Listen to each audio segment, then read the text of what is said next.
স্পেনের কাছে শেষ মুহূর্তের গোলে হেরে পর্তুগালের বিশ্বকাপ স্বপ্নভঙ্গের পর এবার এলো আরও এক বড় ধাক্কা। ক্রিশ্চিয়ানো রোনালদোদের বিদায়ের পরপরই পর্তুগাল জাতীয় দলের প্রধান কোচের পদ থেকে পদত্যাগের ঘোষণা দিলেন রবের্তো মার্টিনেজ।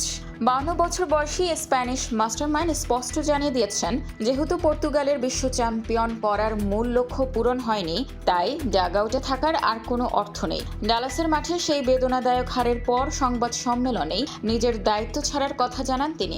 আবেগঘন কণ্ঠে মার্টিনেজ বলেন, একটি অধ্যায়ের সমাপ্তি হয়েছে, এখন দলের জন্য নতুন একটি কণ্ঠ প্রয়োজন। তিনি আরও যোগ করেন, ফেডারেশনের নতুন সভাপতি পেদ্রো ক্রোয়েঞ্চার এখন নিজের পছন্দের কোচ বেছে নেওয়ার পূর্ণ সুযোগ থাকা উচিত, আর সেটাই স্বাভাবিক। বিশ্বকাপ জয়ের স্বপ্নভঙ্গের বেদনা বুকে চেপেও পর্তুগাল ফুটবল ফেডারেশনের প্রতি কৃতজ্ঞতা প্রকাশ করেছেন মার্টিনেজ।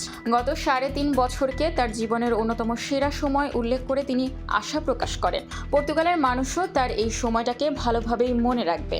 2023 সালের শুরুতে ফের্নান্দো সান্তোসের স্থলাভিষিক্ত হয়ে পর্তুগালের দায়িত্ব নিয়েছিলেন রবের্তো মার্টিনেজ।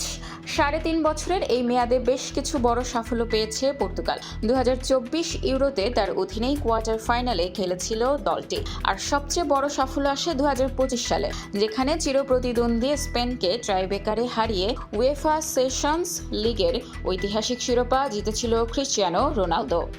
স্পোর্টস ডেস্ক, খোলা কাগজ, ঢাকা।